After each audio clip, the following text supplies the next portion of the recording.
Colin Powell returned to the White House. So, Mr. President, if you direct us to attack in order to eject the Iraqi army out of Kuwait, this is how we're going to do it. They asked for the 7th Corps, the 2 heaviest divisions in the American Army out of Europe, which totally weakened NATO. They asked for 6 carrier battle groups. And then the political poison pill, they asked for the activation of the National Guard and the Army Reserves. The force represented in these 3 requests was just awesome, overwhelming, not to mention the cost. The President pushed his chair back, said, you've got it, and if you need more, come see me. I left that meeting after that with a firm decision, no question about it, that sanctions had about 3 months left to produce a result, and if they did not produce a result in 3 months, we were going to war.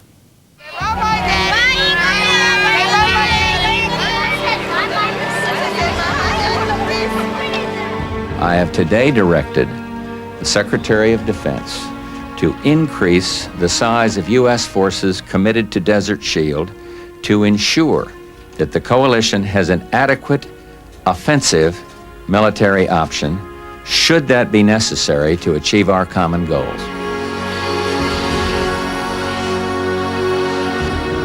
The American army that would have fought World War III against the Soviet Union was on the move. 250,000 American troops headed for the Gulf. Britain sent a further 20,000. Margaret Thatcher's last act as Prime Minister. Bush had dragged his reluctant generals to the brink of war. He had assembled international support. Now, he had to convince the American public and the Congress.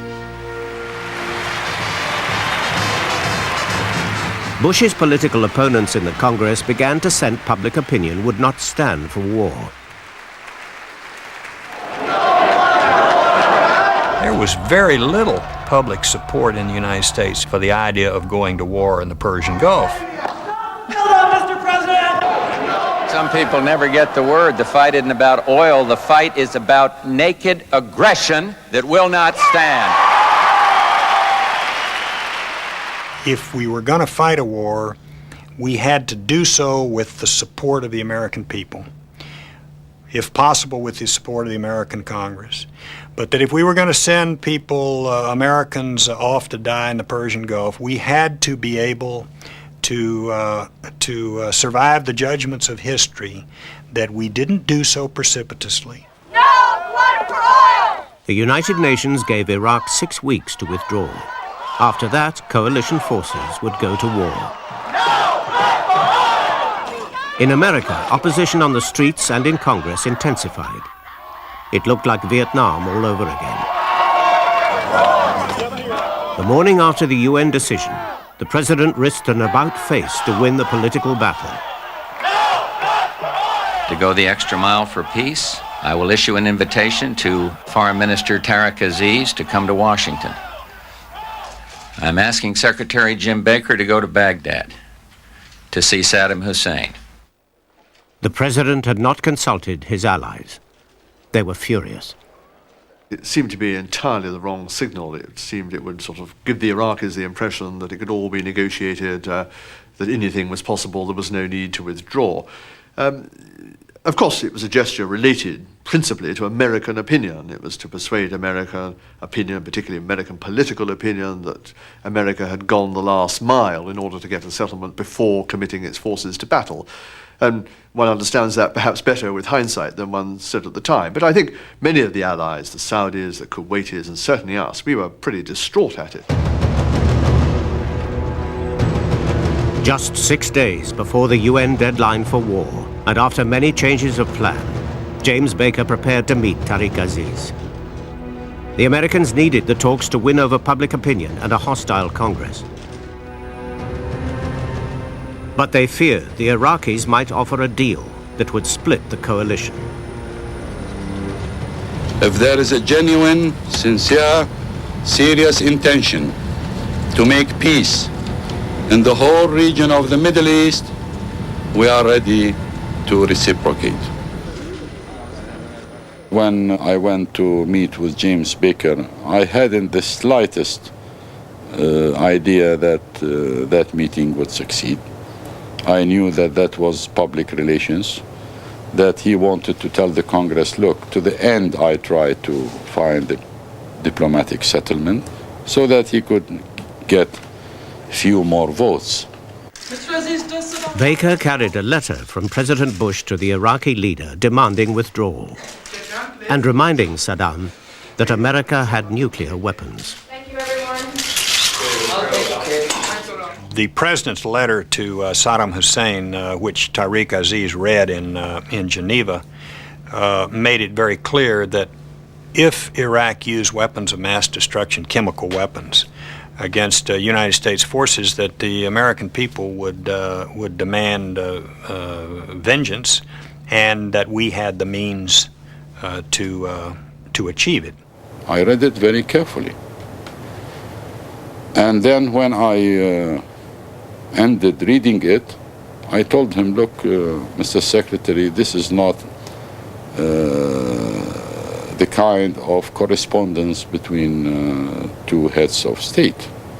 This is a letter of threat, and I cannot receive from you a letter of threat to my president, and I returned it to him. In Washington, the president and his team could only wait. We basically said, what if Saddam proposes this? What if he proposes a partial pullback? What if he actually does a partial pullback and promises a complete pullback? What we did was we must have gamed out 10 different Iraqi scenarios that we thought would test the coalition. And I could never figure out why he didn't do it. He could have just given us fits. And that was what I was worried about happening as a result of a meeting like this. But in Geneva, Tariq Aziz offered no last-minute compromise. Instead, the talk had turned to war.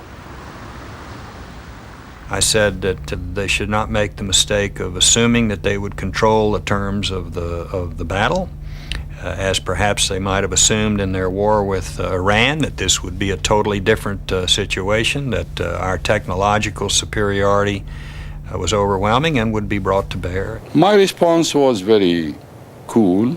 I told him, Mr. Secretary, Iraq is a very ancient nation. We have lived for 6,000 years.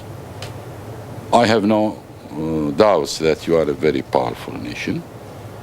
I have no doubts that you have a very strong military machine, and you will inflict on us heavy losses, but Iraq will survive. And this leadership will decide the future of Iraq. And I was certain at the time that we would be going to war, and going to war very, very soon. The talks had lasted over 6 hours. Across the world, people waited expectantly to hear if there would be peace or war. Regrettably, ladies and gentlemen, in over 6 hours, I heard nothing that suggested to me any Iraqi flexibility whatsoever. Even to this day, I am stunned by Saddam's failure to exploit all of his options. Time and time again, Saddam, by opting for the maximum, actually made it relatively, I hate to use the word easy, but made it much less difficult on the United States and the coalition to sustain itself. And, you know, I'm not sure at times so much whether we won it, but clearly he lost it. Now, Congress began to debate whether to give authority for war, something they'd never done over Vietnam. No one knew how the vote would go. And the truly haunting question, which no one will ever be able to answer, will be, did they die unnecessarily? For if we go to war now, no one will ever know if sanctions would have worked if given a full and fair chance. I see no compelling reason to rush to military action. Of course, there are no guarantees on economic sanctions. There are also no guarantees on war. Where are the guarantees on war? For 3 days, they debated. Everything hung in the balance. If Bush lost but tried to go to war, he risked impeachment. On this vote, the yeas are 52 and the nays are 47. We would not have won the vote without Geneva. We simply wouldn't. In the aftermath of the Geneva meeting, opposition to our use of force eroded. So it was an idea that germinated with the president. It was the right idea. We did it right, and there really should be no second thoughts about that. It worked exactly the way it should have worked. President Bush had taken America and its allies to the eve of war. The war would be fought to stop Saddam keeping control of 20% of the world's oil. But Bush also believed this would be a just war against a dangerous dictator. The president, privately, with the most inner circle, made absolutely clear he was going to go forward with this action, even if he were impeached. The truth of the matter is that while public opinion and the voice of Congress was important to Bush, I believe it had no impact on his decision about what he would do. He was going to throw that son of a bitch out of Kuwait regardless of whether the Congress or the public supported him. Saddam was defiant when King Hussein of Jordan paid a final visit. Again, I was pushing for something meaningful. And his answer was, don't worry, God is with us, and the whole world is against us, but we are going to be all right. So I said, if that is the case, then this is beyond my ability to deal with, and I'm returning home sad and distressed. And if there is anything new you wish to convey to me, then please do so. And that was the last contact we had.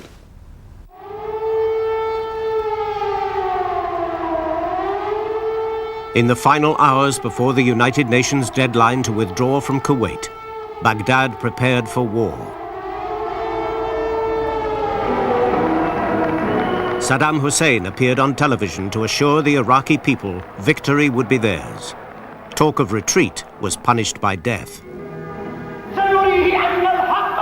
You are the new leader of the Arab world, he was told. Saddam laid out his strategy. The Americans and British, he said, rely too much on technology. They never fight man to man. They can never win the battle.